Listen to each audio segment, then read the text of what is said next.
Toute personne qui est ici dans les affaires et ça ne marche pas, la fécondité va tomber dans tes affaires également.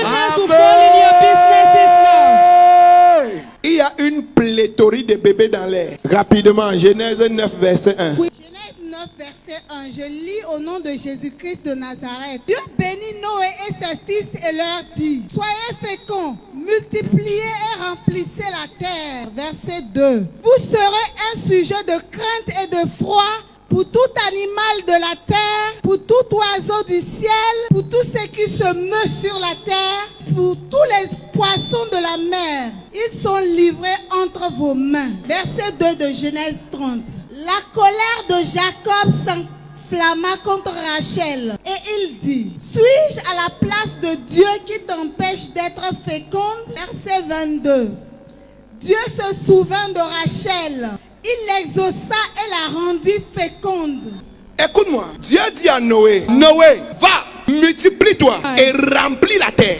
Écoute-moi, la Bible dit: Dieu a créé le premier homme à partir de sa parole. Dieu a créé Adam à partir de sa parole. Et ma Bible dit, quand Dieu a créé Adam, il a fabriqué le corps d'Adam par la poussière à travers sa parole. Et il est venu regarder Adam et il a soufflé dans les narines d'Adam. Et Adam est devenu un être vivant. Écoute-moi, Dieu a la capacité de fabriquer un bébé à partir de rien qu'à travers sa parole. Dieu est capable.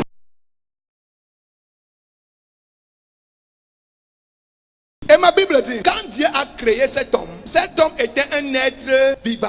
Il y a une différence entre un être vivant et un être humain. Quand Dieu a soufflé dans les narines d'Adam, Adam était un être vivant. Ça veut dire, Adam pouvait respirer, Adam pouvait marcher, Adam pouvait manger, Adam pouvait travailler. Il y avait quelque chose qu'Adam n'avait pas encore. C'était quoi? C'était l'humanité, les caractéristiques de Dieu. C'était l'aspect humanitaire de Dieu. Adam vivait, mais il n'avait pas encore ça. Mais l'homme physique, l'homme vivant, Dieu avait déjà fini sa fabrication. Maintenant, la capacité de Dieu en l'homme, Adam ne l'avait pas encore. La Bible dit, et Dieu planta un jardin en Éden et prenait Adam et amenait Adam dans ce jardin. Et arrivé là-bas, il dit: Adam, maintenant, je te donne autorité, je te donne pouvoir, je te donne tout au pouvoir sur tout ce qui est dans ce jardin.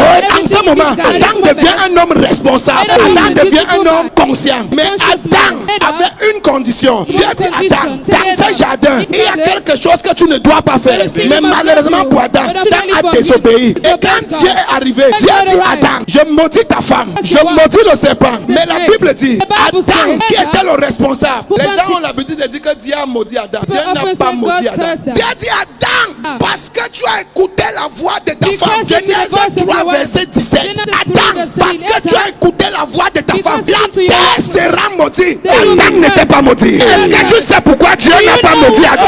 La Bible dit: Adam, parce que tu as écouté la voix de ta femme, la terre sera maudite. Et pourquoi est-ce que Dieu a maudit la terre? Pourquoi Dieu n'a pas maudit Adam? Parce que Dieu avait un fardeau. Même comme Adam était tombé, même comme Adam avait chuté, Dieu voulait que Adam se multiplie. Dieu voulait que la sémence qui est Adam continue de se multiplier. Dieu ne voulait pas la stérilité. Écoute-moi, si tu es stérile, ce n'est pas Dieu. Si tu n'accouches pas, ce n'est pas Dieu. Ce n'est pas la volonté de Dieu. C'est que ce n'est pas la volonté de Dieu. Et aujourd'hui, tout pouvoir qui t'arrête, le pouvoir là va te libérer au nom de Jésus.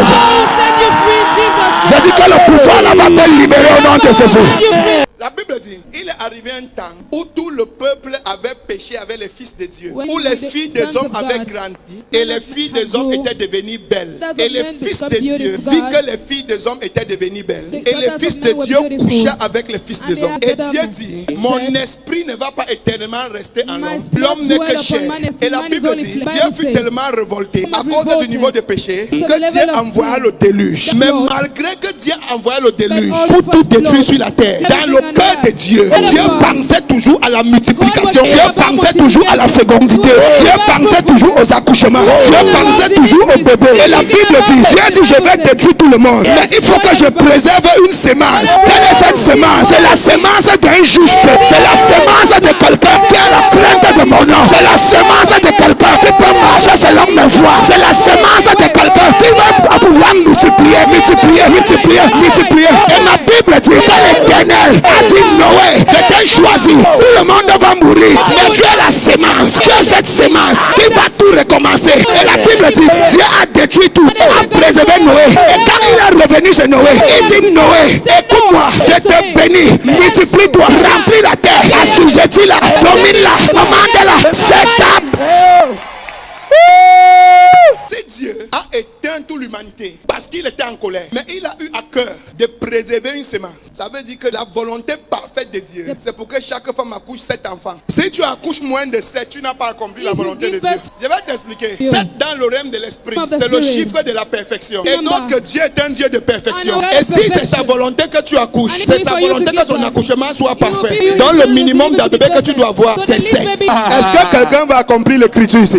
Est-ce qu'il y a quelqu'un qui peut prendre les triplés, les jumeaux par la suite? Enfant de Dieu, Dieu n'est pas à l'origine de ta stérilité. La Bible dit, notre papa Abraham a été stérile pendant près de 60 ans. Mais il est venu et il a eu un fils dans sa vieillesse. Et la Bible dit, Dieu a demandé que Abraham lui donne cet enfant en sacrifice. Moi je pensais que quand il devait donner cet enfant en sacrifice, ce sacrifice devait annuler la stérilité dans la famille d'Abraham. Mais la Bible dit, après le sacrifice d'Abraham, son fils est venu, Isaac. Et Isaac a épousé sa femme. Et Isaac aussi a eu 19 ans de stérilité. Je n'ai pas compris pourquoi le père, Isaac lui-même, était un holocauste levé devant Dieu. Isaac lui-même était un sacerdoce royal. Isaac lui-même avait été racheté par le sang de Jésus qu'il a posé sur l'autel. Parce que l'agneau que Dieu a donné à Abraham en échange, cet agneau représentait le sacrifice de Jésus pour le rachat. Isaac était le symbole de ce que nous sommes aujourd'hui. Mais je n'ai pas compris que malgré qu'il soit racheté, lui-même étant un holocauste, il est arrivé dans son mariage. La Bible dit sa femme n'accouchait pas. La Bible dit Isaac s'est marié à 40 ans, mais on fêtait la naissance des jumeaux à 60 ans. Ça veut dire qu'il y a eu 19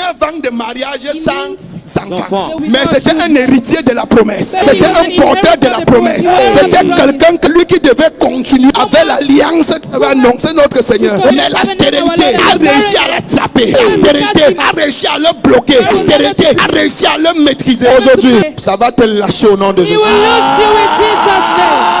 Le pouvoir qui t'arrête, le pouvoir là va te libérer au nom de Jésus.